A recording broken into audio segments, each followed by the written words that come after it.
할렐루야. 6월 1일 월요일 아침 새벽기도 드립니다. 기도 왔습니다. 하나님께 감사와 찬송과 영광을 돌립니다. 새로운 한 달 6월 달을 시작합니다. 오늘 첫날 맞이해서 하나님 앞에 나갑니다. 말씀하여 주옵소서, 깨닫게 하여 주옵소서, 믿음으로 결단하고 행하게 하옵소서.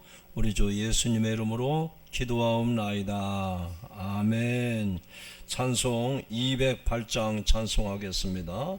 내 주의 나라와 주 계신 성전과 208장입니다.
말씀은 고린도전서 11장 1절부터 16절 말씀입니다.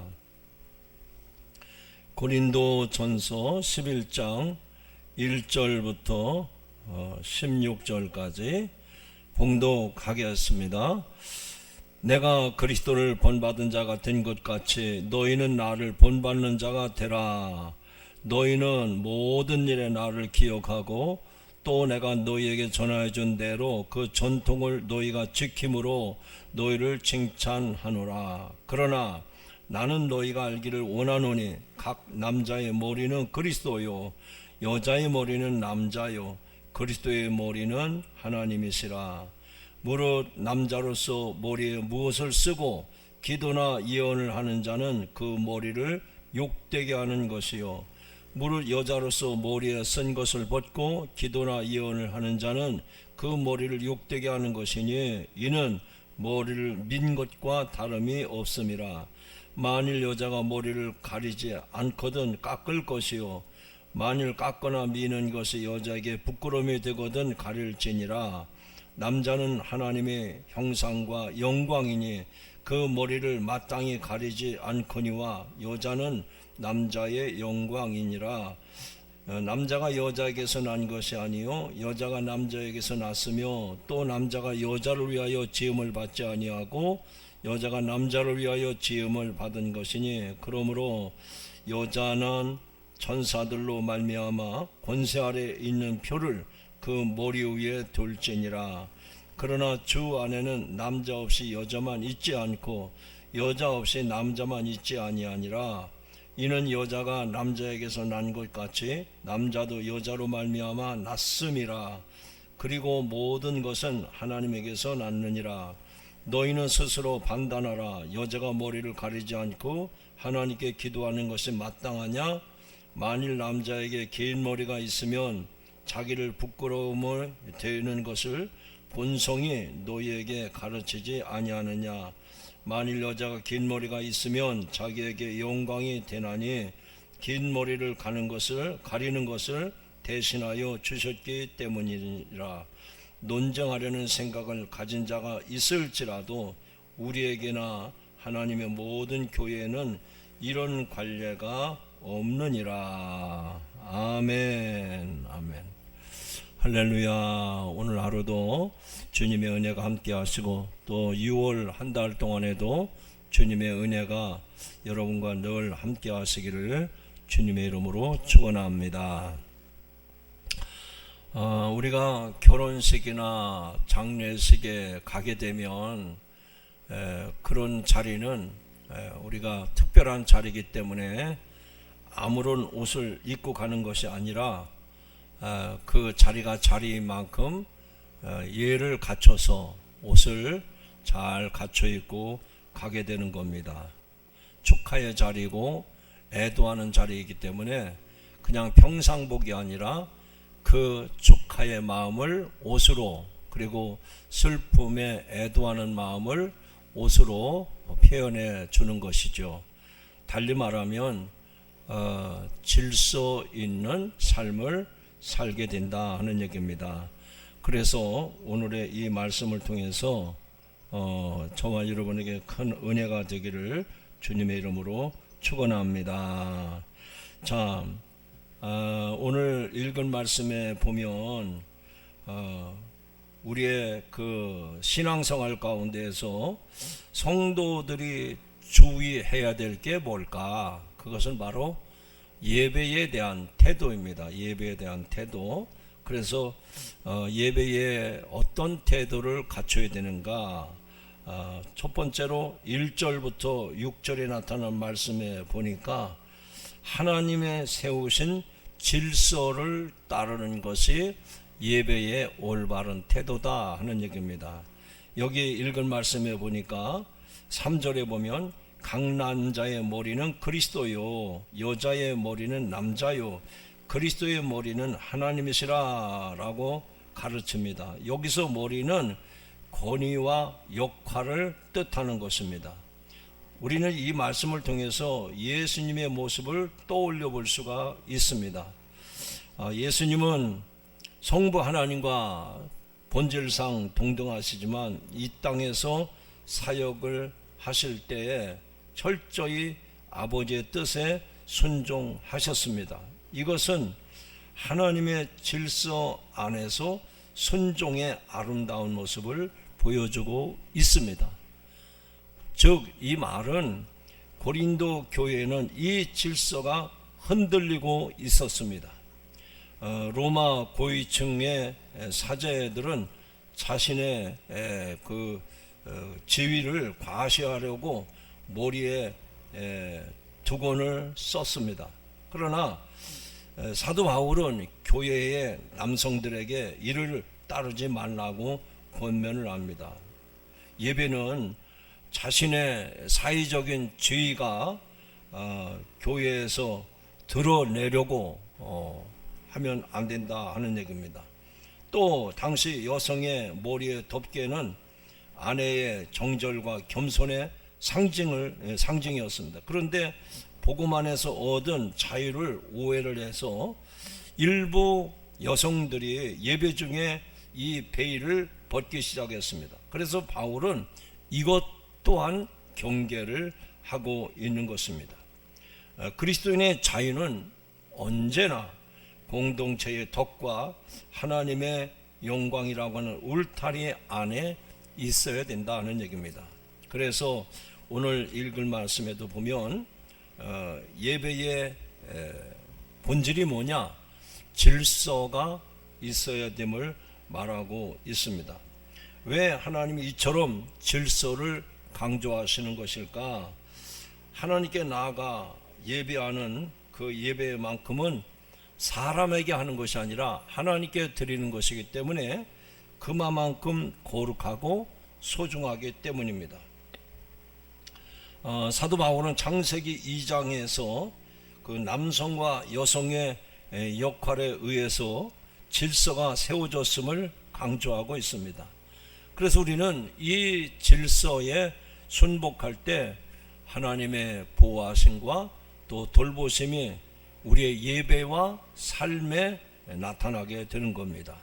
그래서 바울이 천사들 때문에라도 질서를 지키라고 한 이유가 여기 있습니다. 예배는 단지 사람들끼리 모여있는 시간이 아닙니다. 우리 눈에 보이지 아니하지만 하나님의 하늘의 존재들 앞에서 드려지는 거룩한 시간입니다. 그래서 예배는 하나님을 주목하는 시간이기 때문에 그래서 질서가 있어야 된다 하는 얘기입니다. 또 교회 안에서 서로 다른 것을 우리는 차별로 오해를 하면 안 된다는 얘기입니다. 예를 들면 교회 안에 주인과 또 종이 있고 남자와 여자가 있고 유대인과 이방인이 있죠. 그러나 그것은 위아래 상하 구분이 아니라 서로의 다름을 인정하는 것이 교회 공동체의 본질입니다. 누가 높고 누가 낮고 누가 부하고 가난하고 교회 안에서는 이런 차별이 있을 수가 없다 하는 얘기입니다. 서로 다른 것은 우리가 하나님께서 우리에게 주신 선물로 이해를 하면 그게 은혜가 되는 겁니다. 여러분, 우리도 교회 공동체 안에서 성이 다르고 또 뭐 배경이 다르고 또 세상 어떤 차이가 다 있잖아요. 그것을 다르다, 또 뭐 차이가 있다, 틀렸다 이렇게 보면 안 된다는 거죠. 어떤 모양이든지 어떤 형태든지 우리가 서로 다름을 인정하고 그 서로 다름은 하나님께서 그 사람에게 주신 선물로 우리가 이해를 한다면 이 선물이 서로 모여서 조화를 이룰 때 건강한 교회와 건강한 성도가 될 수 있는 것입니다. 자, 오늘 사도 바울이 오늘 우리들에게 증거한 말씀을 요약해서 말씀드립니다. 하나님에게는 질서가 있다 하는 얘기입니다. 그래서 우리는 질서의 하나님을 예배할 때 질서 가운데 예배가 회복되어야 될 줄로 믿습니다. 가끔 보면 그 요즘 뭐라 그럴까요? 좀 뭐 열린 예배 또 무슨 예배 이름을 붙여가지고 예배가 본질을 잃어버려가지고 자기들의 기호에 맞게 자기들의 어떤 감정에 맞게끔 그렇게 각색을 하고 편집을 하고 이상한 방향으로 흘러가고 있어요. 여러분, 우리의 예배는 하나님께 드리는 겁니다. 자기 기분 좋으라고 하는 게 아니거든요. 그러기 위해서는 하나님의 모습을 바라보면서 질서 있는 예배, 이것이 중요하다는 얘기입니다. 그리고 교회 안에서 당연히 서로 다른 것이 있어, 차이가 있어요. 그것을 다르다, 틀렸다라고 보는 것이 아니라 하나님이 우리 각 사람에게 이런 차이를 선물로 주셨다. 서로 다른 것은 틀린 것이 아니라 하나님의 선물이다. 은사도 다양하지 않습니까? 그 다양한 은사가 나와 같지 않다고 해서 배격하고 또 차별을 둔다고 하면 그 은사로 인해서 교회가 큰 어려움에 빠지게 되는 겁니다. 오늘 이 아침에 이 말씀을 통해서 하나님은 질서의 하나님이시다. 특별히 우리들의 신앙생활 속에서 예배의 질서가 세워져야 된다.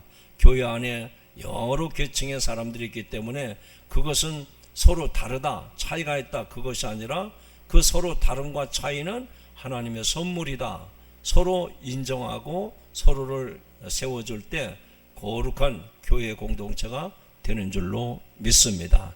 이제 오늘 하나님께서 저와 여러분에게 주신 은혜와 은사에 따라서 하나님의 거룩한 교회를 건강하게 세워가는 그런 하루가 되시기를 주님의 이름으로 축원합니다. 기도하십니다.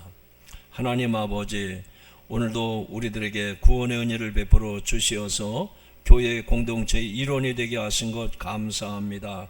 하나님은 우리의 예배를 받으시는데 우리의 하나님은 질서의 하나님이십니다. 하나님께서 우주 만물을 지으실 때도 질서 있게 지으셨습니다. 하나님, 우리의 예배 가운데 무엇보다도 질서가 세워지게 하시고 그것이 예배에서뿐만 아니라 우리의 삶에서도 삶의 질서가 세워지게 하여 주옵소서. 그래서 우선순위로 하나님을 예배하는 일이 되게 하시고 그래서 언제나 하나님께 영광 주는 성도의 삶이 되도록 은혜를 베풀어 주옵소서. 교회 안에 많은 구성원들이 있습니다. 서로 차이가 있고 서로 다를 수 있습니다. 그러나 그것은 나와 같지 않다고 해서 배격할 문제가 아니라 하나님께서 각 사람에게 주신 은사가 다양하다고 하는 것을 알고 그것이 하나님의 선물임을 알고 감사함으로 서로를 존중하며 신앙생활하는 성도들이 되게 하여 주옵소서. 그래서 우리 교회들이 건강한 교회로 연합하게 하시고 한 몸을 이루어가게 하여 주옵소서. 하나님, 6월 한 달을 주님께 의탁합니다. 우리들이 무슨 일을 당할는지 또 무슨 일이 우리 앞에 있을지 아무도 알 수 없습니다. 그러나 하나님께서 선한 길로 우리를 인도하심을 믿습니다. 도우시고 인도하여 주옵소서. 이제 우리 경기연의 감리사들이 일본 해외 연수 해외 성지순례를 출발했습니다. 하나님 돌아올 때까지 건강한 모습으로 잘 마치고 돌아올 수 있도록 은혜를 베풀어 주옵소서. 우리 구주 예수님의 이름으로 기도하옵나이다. 아멘. 하늘에 계신 우리 아버지여, 이름이 거룩히 여김을 받으시오며 나라 임하옵시며 뜻이 하늘에서 이룬 것 같이 땅에서도 이루어지리이다. 오늘날 우리에게 일용할 양식을 주옵시고 우리가 우리에게 죄 지은 자를 사하여 준 것 같이 우리 죄를 사하여 주옵시고 우리를 시험에 들게 하지 마옵시고 다만 악에서 구하옵소서. 나라와 권세와 영광이 아버지께 영원히 싸움나이다. 아멘. 원하고 바라고 기도합니다. 찬송하고 자유롭게 기도하고 돌아가시기 바랍니다.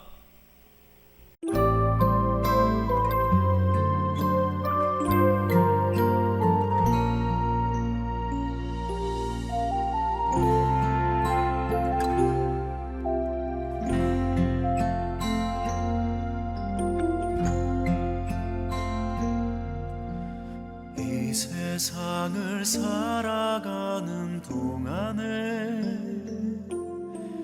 나의 힘을 의지할 수 없으니 기도하고 낙심하지 말 것은 주께서 참 소망이 되심이라. 주의 길을 걸어가는 동안에 세상의 것 의지할 수 없으니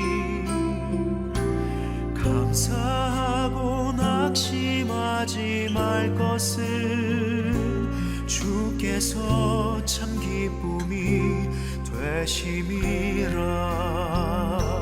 하나님의 꿈이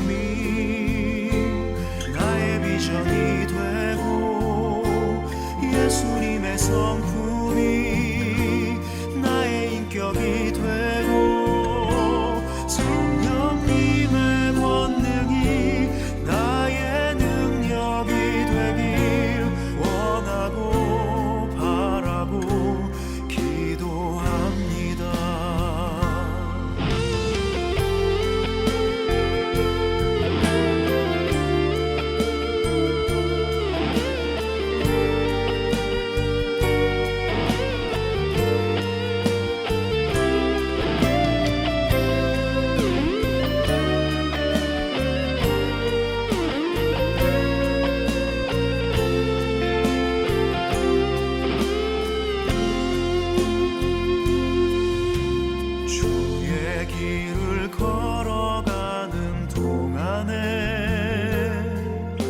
세상의 것 의지할 수 없으니 감사하고 낙심하지 말 것은 주께서 참 기쁨이 되심이라. 하나님의 꿈이 나의 비전이 되고 예수님의 성품이 나의 인격이 되고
주